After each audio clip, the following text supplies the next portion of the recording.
We want to invite each of you to Acts Ministries 2020 Virtual Women's Conference. We're celebrating 30 years of ministry here, and for each decade we have a speaker. So we are preparing for not only the ministries conference, but we have a concert which will include our featured guest artist, Jacqueline Carr. So join us and don't miss this. Share it with someone and invite someone online. You can go to our website, actsministriesonline.org, for more information.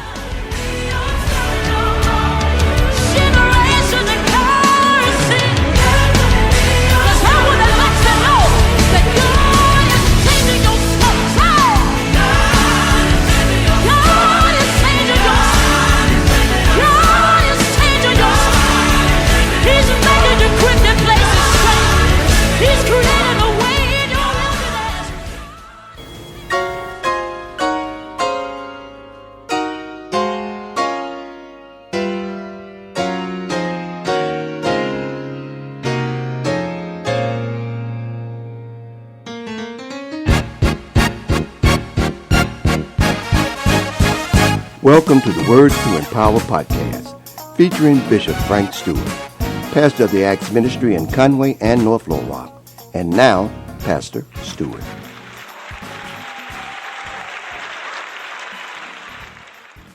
Well, welcome back to the Acts Ministry broadcast as we enter into the last book in the New Testament, the book of Malachi, as we get ready to move into the book of Malachi to end our study of the Old Testament. I'm going to do an Old Testament blitz where we will go through the book of Genesis, from the book of Genesis to the book of Malachi in a week, just reviewing, just going back over what each book is saying to us in our day and time and the application of that, since that has been our focus. Now, when we come to the book of Malachi, it is one of those books that we see the heart of God. We see what God is really after. And what God is really after is relationship. And when you look at Malachi, we've studied Haggai, and we've studied Zechariah, and now these three books, the last book is Malachi. And he's trying to get the people of Israel to do right in their relationship with him. And when we read the book, and we want to spend the first 3 days of October on the book of Malachi if we can. The book of Malachi starts with this. I have loved you, saith the Lord, yet you say, where hast thou loved us? Now, that's pretty powerful. That's a pretty powerful statement, and that sets the tone for the whole book because it's about relationship. It's about relationship. That is what God wants. That's what he's looking for, is relationship. And what we do, and we're going to see that with Israel when they neglect to do what they're supposed to do as far as building the temple of God back, as far as giving the tithing and the offering. It was about relationship with God because he owns everything. And whenever God gives us something and then ask for a return from us. Now just think about that. Put on your thinking cap for a minute. If the government get a hold of your money, they're going to tax it. God gives us everything, puts it all in our hands. Then God stands back, hold his hand out, and say, give me a part of that. Now just think about that. He had it at first. He could have kept all of it. So what is he doing? He's looking for relationship. He's looking for us to love him like he loves us. He's looking for relationship. So here in the book of Malachi, he starts here after introduction to Malachi, the burden of the word of the Lord to Israel by Malachi. It's a burden. He says, you say, I don't love you, but I'm telling you, I love you. And then when we get into just the whole book is talking like this, is speaking like this, as God tries to bring an understanding to his people that he wants a relationship, as he tries to open their eyes for them to see what they're doing to him. When it's unfair, that means that one partner or one spouse can do something, and then if the other spouse do the very same thing, there's different judgments. There's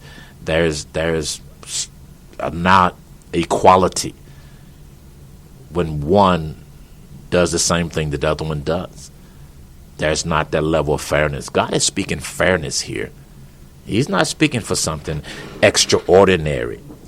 He's speaking fairness, as we saw in the book of Micah, when God says, I'm not asking you to present unto me rivers of oil. I'm not asking you to sacrifice whole herds and flocks of animals. But he says, I've shown you what to do. I've shown you what to do. I've shown you what I want. And that is to live humbly before your God. He's looking for a relationship. He's looking for a relationship. He's looking for a relationship. And he's not looking for a relationship that is one-sided, as we see in the book of Haggai, where they were one-sided. They took care of themselves, but not their responsibility to God. It's a one-sidedness that we see. So in Malachi, we see the same thing, as God is trying to get them to snap out of it. Stay tuned for more of Frank Stewart. And now for some special announcements. Thanks for partnering with the Acts Ministries. We value your service and your donations. That's why we've made it easy to make contributions to support our ministry. Simply go to your web browser and click the search bar and type in actsministriesonline.org. Then click Donate Online. It's really that easy. For mobile giving, text the amount you wish to donate to 501-302-4242. That's Simple Give. And now, more of Pastor Frank Stewart. That there are word games that they're playing with God. And you can be in a relationship for so long, and it can be so unfair that you start believing that the unfairness is fair. When the children of Israel came out of Egypt, when they got to the Red Sea, they started murmuring and complaining. They said to Moses, did we not tell you this? Leave us in Egypt. Let us die there. Why have you brought us out here to die? Well, what did God do? What was God's response to the murmuring? He divided the Red Sea. 72 hours later, they come to the pond, Mara, the water Mara. It is bitter. What do? They start complaining. What does God do? Show Moses a tree. Put it in Mara. It becomes sweet. Now, you're going to see this pattern over and over again played out. When something is done that they don't like, they start murmuring, they start complaining, and God responds early, in the early going of coming out of Egypt. God responds with a miracle. Well, see, when you get to the point where you think unfairness is fair, then you'll keep on doing it. And the Bible begin to teach us that judgment begin to come. The serpents begin to come. Different things begin to come. Plagues begin to come because of their unwillingness to have the proper relationship with God that he wanted. He wasn't asking for no great thing. He just asking for a relationship. That's what God seeks. That is the very heart of God. So he says to them here, if you say I'm your master, you say I'm your father, where's the honor you're supposed to give me? You say that you belong to me. Where's my reverence? And God was saying they don't even respect me. Wow, isn't that something? Can you imagine a spouse not respecting another spouse, but demanding respect on the other end? Demanding the one spouse to respect them, but yet and still not respecting the one spouse? See, that's an unfair relationship. That's a relationship that is unfair. That is a relationship that is abusive.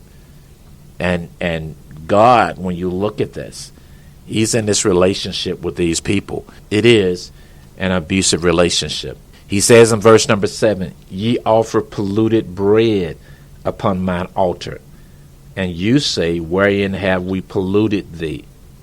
In that you say the table of the Lord is contemptible. Again, as the questions, when did I do that? When did I do that? Knowing all the time what they had done. And we see that. Apparently they didn't understand that God was omniscient. God knew everything. Thank God for being long suffering. He says in verse number 8, now watch this. And if ye offer the blind for sacrifice, is it not evil? And if ye offer the lame and sick, is it not evil? Offer it now unto your governor. Will he be pleased with thee, or accept your person, saith the Lord of hosts? So what God says to them, what you giving me, give that to your boss. Give that to the governor. Give that to the one that's in charge. Give that to that individual. Give it to them and see how pleased they will be. Can you imagine that? Can you imagine giving anybody more than we give God? Can you imagine giving anybody more respect and more reverence than we give God, the very God that breathes into us and awakes us out of our sleep and allows us to have his knowledge, his wisdom, ability to think, and gives us clothing and automobile and a place to stay, the God that sustains our lives. And he's saying these people, they're in a relationship and they're denying it. They're denying it. They're denying it. I didn't do it. I didn't do it. I don't remember. They're denying it. They're not willing to come honest and come clean and say, I have sinned, as David said, and I've done this wrong against you. So they're in denial. They're in denial. But God raised the question now, just whatever you're giving me, I want you to start giving that on your job. Wow. Can you imagine that? If we start giving the job the faithfulness that we give God. Faithfulness. Faithfulness. Faithfulness to the house of the Lord. Faithfulness to doing things the right way and the consistency of it. What would happen if we showed up an hour late every day on our jobs? What would happen if we showed up 30 minutes late, 15 minutes late? What would happen if our attitude was on the job, you ought to be glad that I'm just here? What would happen? God says, now go do to them what you're doing to me. See, that's relationship. That's relationship. Here's the God of glory. The God of glory, because of love, he craves our time with him. He craves a relationship with us. Can you imagine that? The God who owns everything, he still knows our voice. He knows our voice. He can distinguish our voice, and he waits to hear from us daily because he blesses us daily and he sustains us daily. So the book of Malachi, as we get into the book, you're going to see it's an incredible book. But the one thing that we see in Malachi and Haggai and Zechariah, we see God screaming, I want a relationship. It's not what you give. You only give because you love. So you cannot love and not give. You cannot love and not give. If you really love, you give. The Bible says God so loved the world that he gave his only begotten son. Now you can give and not love, but if you really love, and that's why giving is the benchmark.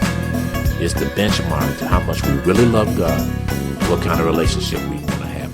For mobile giving, text the amount you wish to donate to 501-302-4242. The Acts Church in North Little Rock is located at 1224 Franklin Street. For a powerful word, join us at 9:30 a.m. for our morning worship service. Bible study is each Wednesday at 6:30 p.m. For more information, go to actsministriesonline.org or give us a call at 501-329-2055. Thank you for tuning in to the Acts Ministry Podcast. The Acts Church is located at 1423 England Street in Conway and 1224 Franklin Street in North Little Rock, Arkansas. Tune in each day to hear an inspiring word from Pastor Frank Stewart. We want to invite each of you to Acts Ministries 2020 Virtual Women's Conference. We're celebrating 30 years of ministry here, and for each decade we have a speaker. So we are preparing for not only the Ministries Conference, but we have a concert which will include our featured guest artist, Jacqueline Carr. So join us and don't miss this. Share it with someone and invite someone online. You can go to our website, actsministriesonline.org, for more information.